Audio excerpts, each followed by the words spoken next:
We have the month of November field research tasks in Pokemon Go. What are going to be the ones to look out for? What are going to be the changes? And are we going to have some that are going to boost the Stardust? Because just remember, we have 2 Stardust Calm Days in the month of November, back-to-back weekends. We have Dratini, which is coming this weekend. If you want the full tips, you check it out up here. And then the next weekend is going to be Teddy Urso, which is 3 times catch Stardust as well, which is insane. There's so much Stardust to be gained in this month, and this is how you're going to start prepping for this. So we're going to have to really focus in between these events to make sure we can stack field research tasks. And what I say by stack field research tasks and why field research is so important is you can stack up to 100 field research tasks in your inventory of stack tasks. Once you do stack 100, they will start disappearing, but it's really hard, honestly, to stack 100. And then on Calm Days, you can save them and start catching them and be able to catch these Pokemon, like second tier evolution Pokemon, permanently Stardust boosted Pokemon, and so forth, and be able to maximize out on your Stardust in Pokemon Go. So what is changing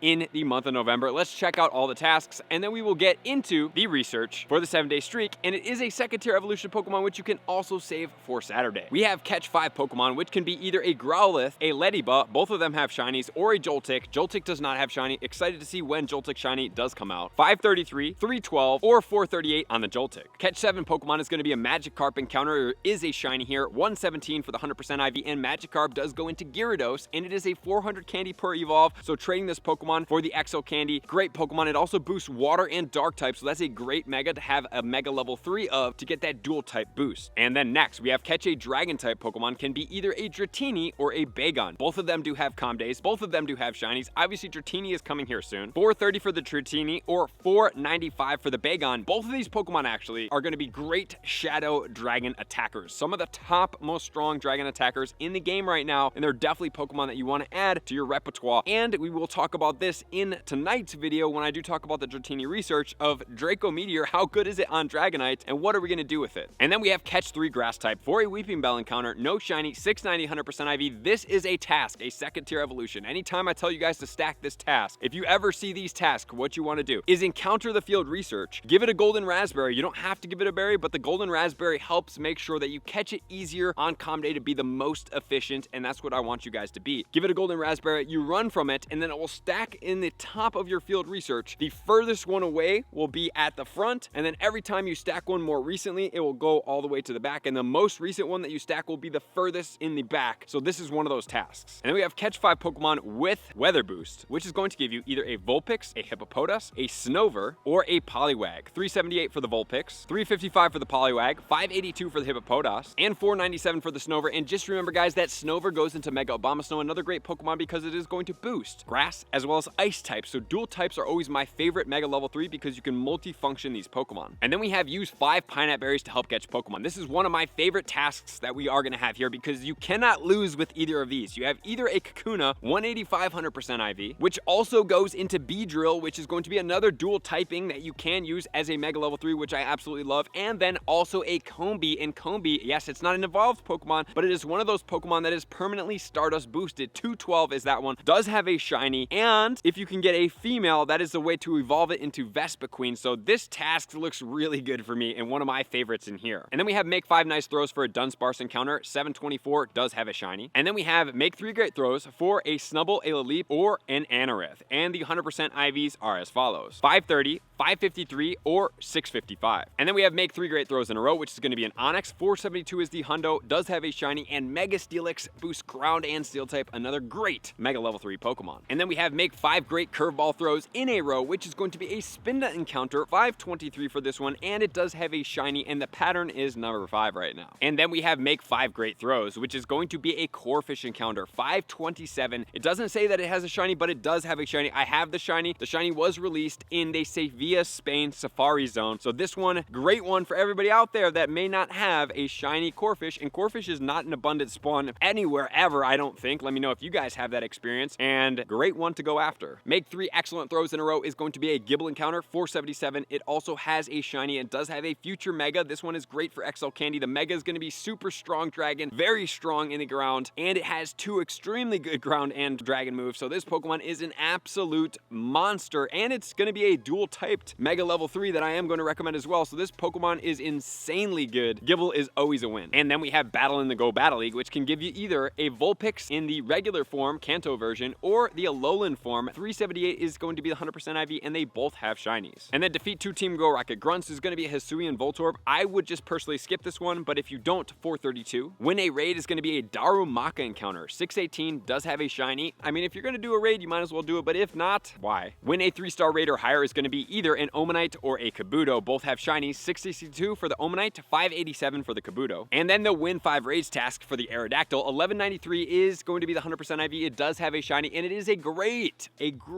Mega because it's a very strong rock type, and it has dual typed of rock and flying to be able to boost to get him our XL candy. And oftentimes when you do use this Mega, it's going up against other flying type Pokemon such as the Kanto birds, where you can use it against Articuno, Moltres, and Zapdos. It will be effective against these Pokemon, and in most cases the most effective against them, and also is giving you that extra XL candy. So it is an amazing Mega level 3. And then we have Hatch and Egg, which is going to be either a Mantine or an Octillery. Mantine does have a shiny, 902, or Octillery 992, no shiny, but it is a level 2 Pokemon evolved, so it is a give it a golden raspberry and run from it to stock it up for Com Day. And then we have Hatch 2 Eggs for a Beldum encounter, 418, another Pokemon that's going to be an amazing Mega level 3 to be able to get XL candy from when it does come out, but also it's an amazing attacker for the steel typing, which is definitely a plus. And then we also have Evolve a Pokemon, which is going to be an Eevee encounter, 459, 100% IV, and then we get onto the Kanto, the Johto, and the Hoenn starters in the field research tasks. So for the Kanto starters, is power up a Pokemon 3 times. If you choose to do any of these, please use level 1 Pokemon. Power them up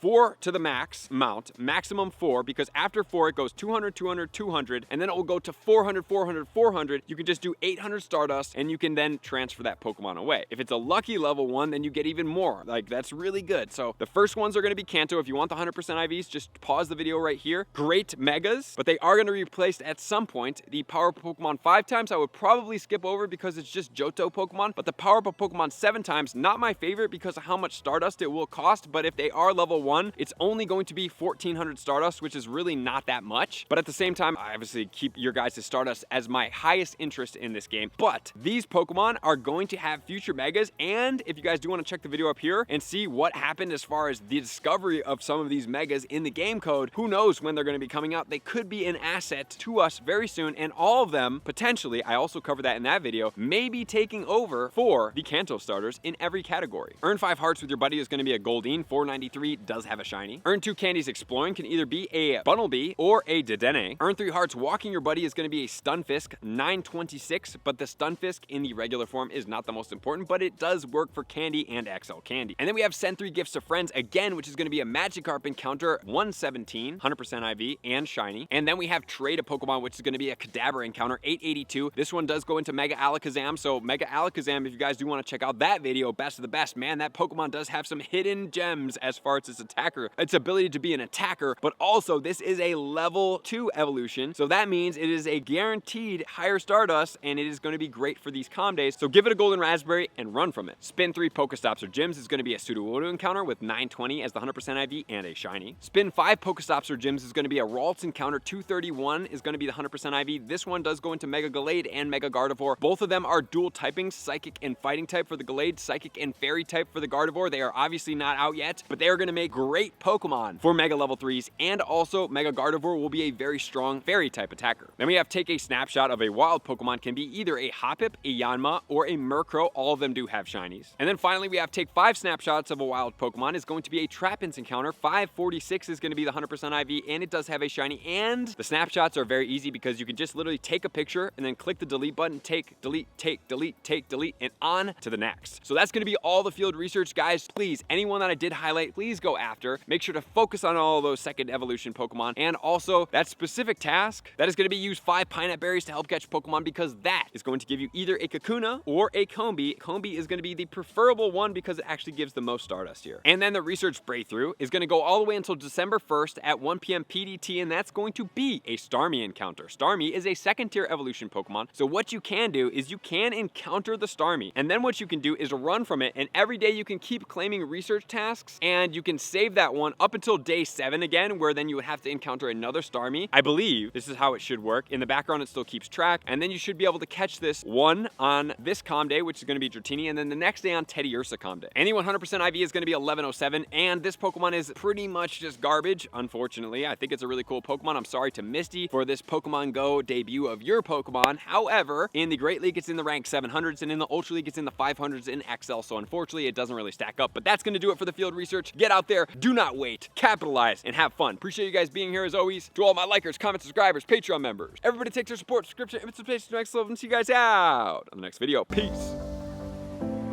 I want to take this time to thank everybody who supports me in every facet. It means the world to me, and an extra special thank you to all my Patreons. I greatly appreciate the extra support to continue to allow me to pursue Pokemon Go full time, allowing me to create my daily video uploads in the most timely fashion for everyone's benefit. Plus, I get the amazing experience of sharing my creative processes behind the scenes and rating all around the globe with select upper tiers. Thank you everybody for being a part of the Trainer Club. You all mean the absolute world to me, and I will see you guys out on the next video.